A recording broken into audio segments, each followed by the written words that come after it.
Good morning. Welcome to the Light on Suitability podcast. I'm your host, Elizabeth Comeau. I'm an attorney, a parole suitability attorney. I'm with Joseph Haytas, my wonderful co-host for the last 2 years, I think, or getting there. He is the author of 36 Strategies of Suitability, soon to be the author of another fantastic book. But the one we're working on right now is 36 Strategies of Suitability. I'm also with Dean Laurelus. Is that how you say your name? It's Laurelus. Laurelus. Yes. I was going to say Laureles. Okay, Yeah. but that's not it. Yeah, you can Wrong actually put accent. it is a Mexican last name, so Laureles. Oh, it is. Yes. Yeah. Oh, Laureles. Laureles. I'm going to get that one going. Lighthouse 9 Consulting. Soon to have a doctorate in all things related to parole and everything else and more. He's like the Einstein of parole here for us. And we're going to get started. We are going back through Joe's book. Joe missed the first Think Free. Then number 2 was last week. And fortunately, we captured his thoughts on that chapter before his internet gave up on him. Today, Dean and I have some internet problems. I'm going to turn my computer off I'm going to mute myself very soon so you don't hear the puppies. Mama is not doing her job. She's losing interest quickly, but it's normal. Get educated. I want to turn this over to you, Joe, as to what this is all about. And thanks for being here. All right, getting educated. A big part of it is just taking advantage of all the opportunities for education. There's one thing that I wrote that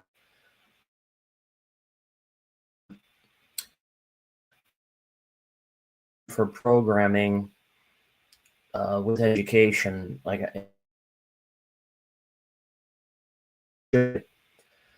but my opinion is once you get GED, and you need that because all the writing you're going to be doing and reading, and I think that's a good. But don't, of course, get your AA to provide a marketable skill, but don't do all of that at the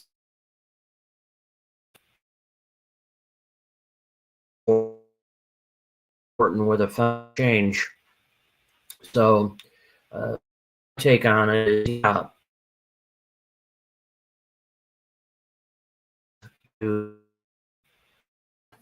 We're struggling with your internet, or at least I am. Can you hear him, Dean? He keeps freezing. Yeah. Really? Oh, yeah? I don't know what's going on. They don't want us to talk about get educated. Who's they? I don't know. You know they. You know who they is. Okay. It was just a little conspiratorial humor. Right. Keep trying. Okay.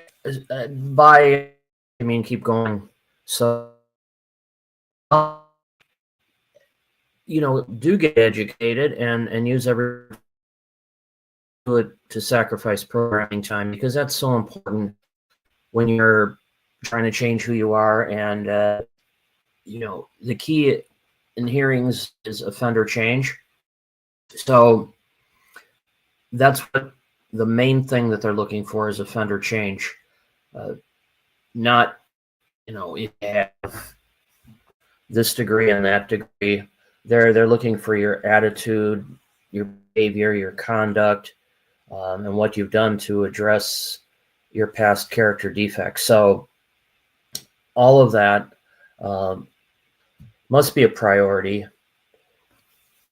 Your GED. I mean, it's important to have that. And like I said, I'm repeating myself, but you need that foundation for when you program for all the you're going to have to be doing.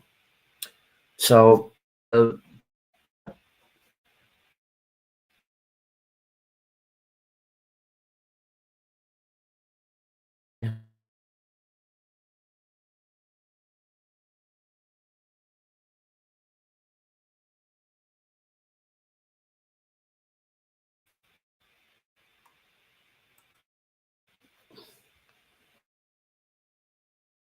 Okay, you had froze again, Joe. You're back on now.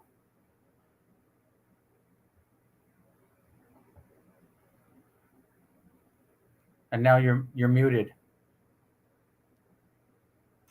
There you go. Okay. Thank you. Okay, mom showed up. Sorry about that. Joe, struggling. Get educated. I think you're talking about, if I remember, it wasn't just about, was it just about the GED and things like that? So you could meaningfully participate in programs, or was it get educated, meaning self-educated about why you did the things you did? We really didn't hear very much of what you had to say, Joe.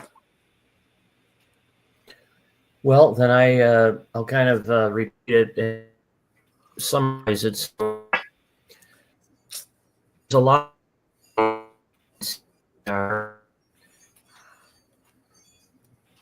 Still can't hear you. How about now? Man. It's really struggling. We're really Testing, struggling today. testing. Nobody wants to get educated. Shoot. Okay. Do you want to get educated, Elizabeth? I need to get educated. We all do. We all learn something new every day. Yeah. Yeah, we do. Yeah, we do. So 36 strategies of suitability. Strategy 3 is get educated. I'm not sure. I don't remember if the chapter is about getting educated, getting a GED, vocational training, and that. I don't think it is. I think it's about learning why you did the things you did. I'm not quite positive. It's about getting your GED, getting your AANA, and it's about getting a marketable skill, like either in a vocational or an on-the-job training. However, what I'm saying, my point today is, don't do that. Don't do that at the instead of taking programming. In other words, get the foundation, get the basics, because you're going to be doing a lot of reading and writing while you're programming. So have that, but don't sacrifice your time of programming, to a or in other words, don't spend hours a day on your education. First, and then really focus on programming, to directly address your causative factors and your character defects. Okay. Because that's what offender change is all about in this day and age. Right. And also, especially for youthful offenders, they don't have a high school diploma. So that is also shows growth and maturity in terms of wasn't educated before, educated now. And I guess so I was sort of recalling the chapter, right? And I think there's a lower rate. Inmates who participate in education programs have like a lower odds of reoffending as well, because I think it boosts your confidence and it boosts your opportunities as well. And getting your GED helps your opportunities as well. Like if you're, if you can't understand the material you're studying, the self-help stuff, that's a problem. Vocational training, obviously, if that's part of the chapter, has to do with getting a marketable skill in addition to a work assignment. That always looks good. And I think your chapter says you won't be denied parole if you don't have a GED or you don't have vocational training. It just adds to your repertoire. It adds to your resume, your loved one's resume. Higher education, obviously, is, again, college educated people tend to understand the material well, tend to be able to present themselves well at the board of parole hearings. Usually, sometimes it can morph into over intellectualizing criticism on that. But like he said, there's not it's not a, you've got all this other stuff great and you have all this insight and you have all this stuff, but you don't have a GED. Oh, you're not going to be denied parole. But I think what Joe's trying to emphasize, that it certainly is going to help you internalize, articulate, understand causative factors and that sort of thing. So I think what Joe wants to impress in this chapter alone is for your loved one to get a GED, learn a trade, pursue college if you can. Sometimes it's not available. If it's, if you weren't educated before, showing that you're educated now shows, number one, personal change and or growth and maturity. So what I will do is turn this over to Dean. You can obviously take this where you want to go with it, Dean. Go off on a tangent if you want. We don't mind tangents. That's a little bit too. I love this topic because this is my wheelhouse. I worked as the college clerk for 15 years. I went into prison with only a high school diploma and came out with a master's degree, earned my bachelor's, my associates, everything while I was inside. I'm a huge advocate of education. I always teach guys that education is something they can never take from you. Go as far as you can, do as much as you can. And it's what's also equally important, if not more important, and I'm glad that you made the point that you can't be denied for, not having a GED. But you can be denied for lack of programming because you don't understand self or have insight. So what's hugely important is the programming, educating yourself and doing the different programs, whether it be anger management, AVP, AA, NA, whatever the program is, but to learn about self. It's now having an education can help you to learn more. It can help you to articulate and explain more.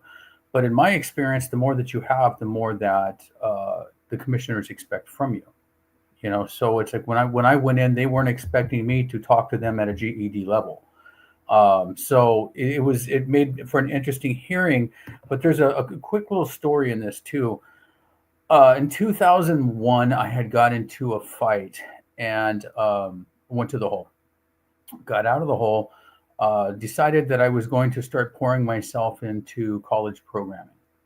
Going back to church, going to college. So for 9 years, I went to college, earned all my education, stayed with the church. But in 2010, I get into a fight again, go back to the hole, get out of the hole, and then made the decision I needed to start working on myself, the self-help programming. So I started doing all the self-help programs, and just really hit all the criminogenic factors, and just it was endless. I just did a huge amount of work. So 8 years later, the time I go to the board, the commissioner, it was a deputy commissioner, he asked me, he says, you get into a fight in 2001, you do all this schooling and all this education, and then you get into a fight in 2010. He says, I know an education changes a person. I know that the higher the education, and this is statistical truth, the higher education, less likely you are to reoffend. He says, having more education opens your eyes, makes you more well-rounded, you view things different, gain a different perspective. And I said, that's true. And he says, but you, after all that education, went right back to fighting, went right back to the old ways. He says, can you explain that? And I said, yeah, it's actually kind of easy.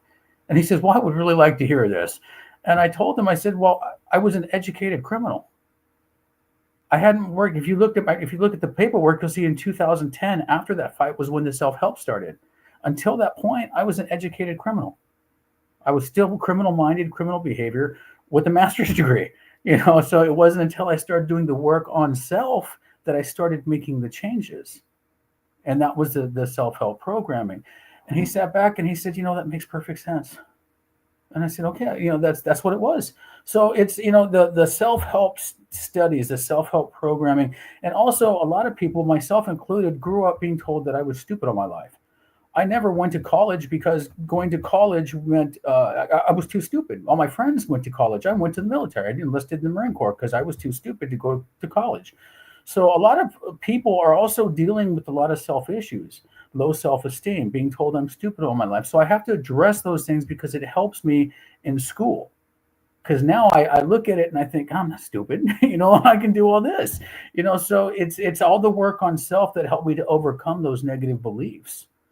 and then be able to go to school. So there's a lot of education, and I think it's not just focused on one area. I think education in all areas, be it academics, vocational, and self-help programming. I think those are all valid and worth having. I think that they're necessary.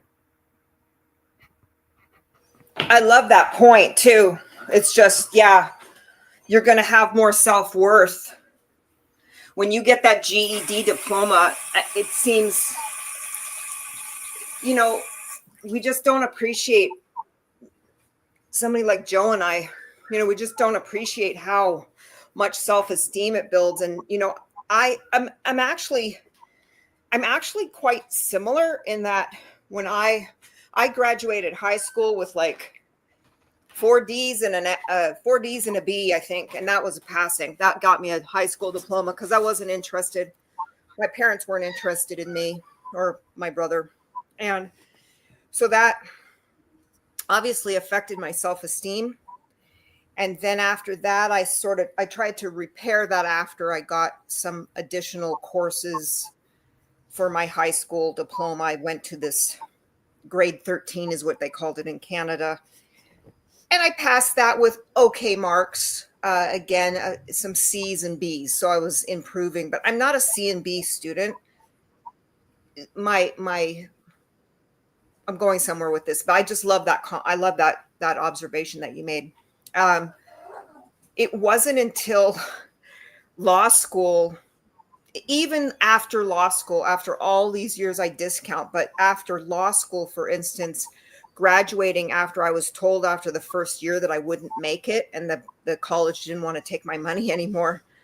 Can you imagine, the law school didn't want to take my money anymore? I'm like, well, that's kind of strange. Like that, I got the lowest LSAT score. I just wasn't really great at the type of questions that were on the LSAT because I was educated in Canada, and a lot of the questions you need, a lot of them related to things that you need, that you studied in the US, like US history stuff. So if you had US history, you could catch on to the question quickly for the whatever question. I can't remember the question. There's so much BS.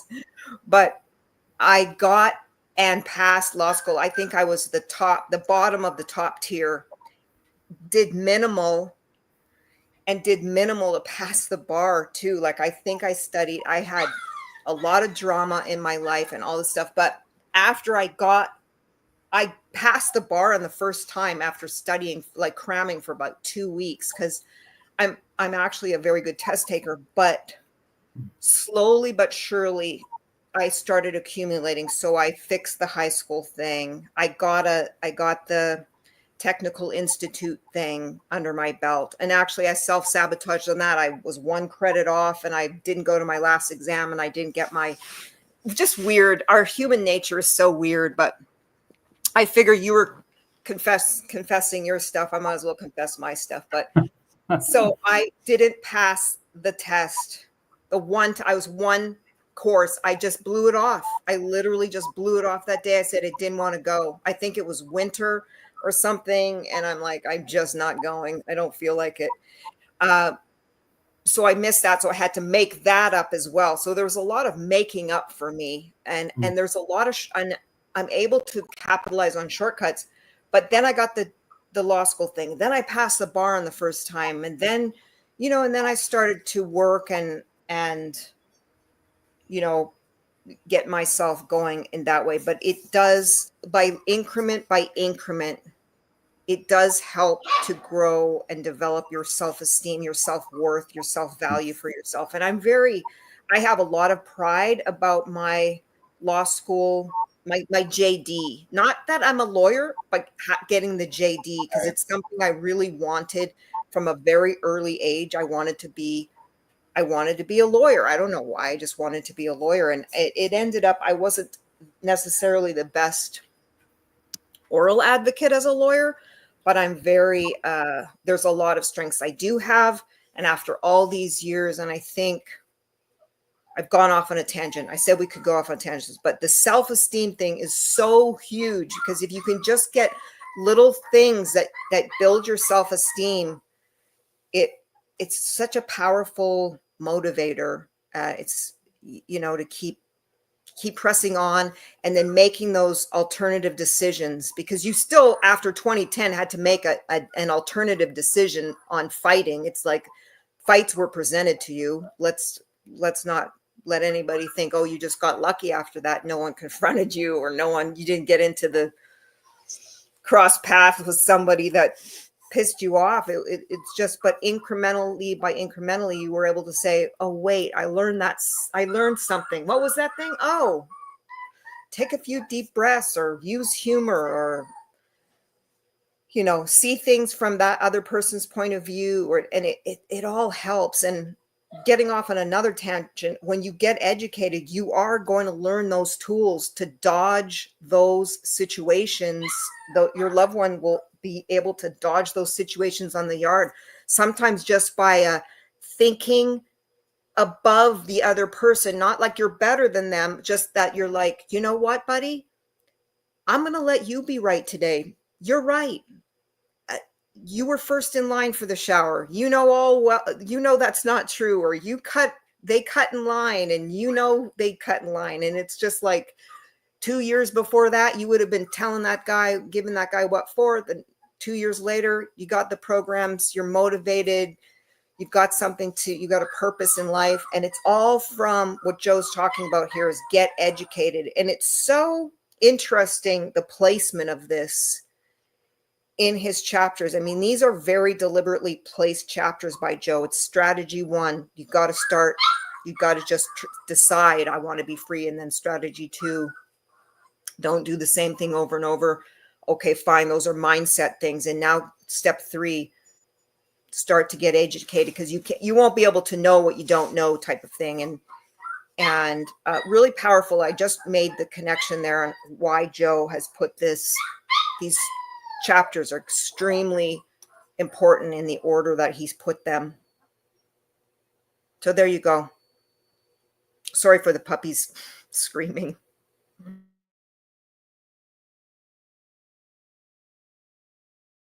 Anybody? Joe, you're not saying anything because your internet's down. I don't know.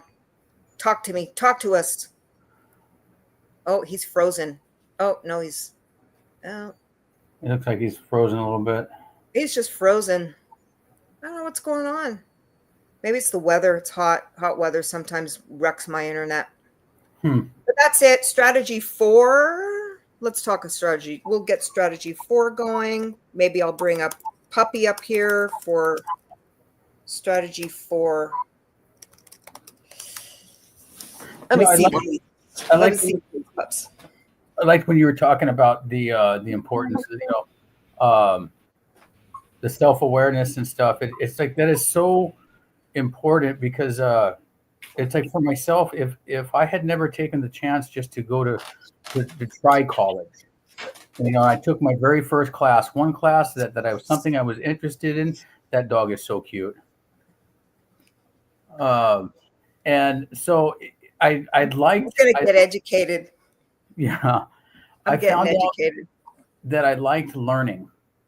That to the point where I wanted to keep going. And then I thought, I can do this. I started taking 1 class, then 2 classes, then 3 classes, and I was getting A's. And I thought, wow. And I was learning so much about so many different things. Went on to the bachelor's, the master's, and I saw how things were more focused at the master's level into what it is you want to do, the exact course of study. So I learned that there was a part of me that if I sat in that low self-esteem, I didn't even realize existed. And all these years later, I'm still in school, and I love what I'm doing. But it's also, helping guys to see those things and to understand the importance of the education, and how a lot of them, because they're getting older when they come home, and there comes a point when you need to start working with your mind, because the body is starting to, slow down a little bit. So teaching how to, to be able to do that and have the academics behind them to do the things that they want to do. Yeah, it's powerful stuff. Powerful stuff. This guy's going to get a doctorate. He's a little boy. Male number 5. I don't know. Male number 4. I'm not calling them names. Can't name him. Doesn't like his neck scratched. Okay. Sorry about that, buddy. You won't do that. You like it down here. There they are. There's one. He's like not like a sausage anymore, but he's sleeping. You guys, strategy number 4 next week is, does this sound right, Joe? Control your anger, reduce your stress. No, that doesn't sound right. I don't know. We'll have to let Joe let us know. Yeah, no, that's right. Control your anger, reduce your stress. That is right. Control your anger, reduce your stress. That's another good one for me. But I got the puppies to help me with my stress release. Other than I'm up every two hours with Mama to help her. Oh, here she comes. Here she comes. So I will see you guys next week. See more of these guys next week. Yes. They get bigger and bigger. And pretty soon they'll be gone. 4 more weeks, they'll be gone. Wow. Yep. Got to take advantage of them while they're here. Here comes Mama. Hi, Mama. What happened? Hi. There's Mama. She's like, what are you doing with my pup? Dean, it was great to see you. I will talk to you soon. Okay. I'll see you next week. Okay. All right. Bye-bye. Bye.